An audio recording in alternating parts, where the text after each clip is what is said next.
How about Raven?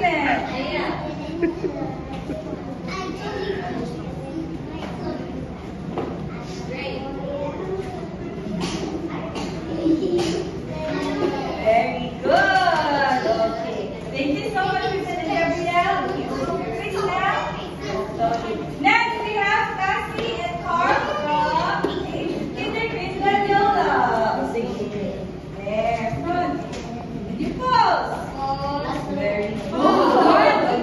Other side. Pose. Okay, good job.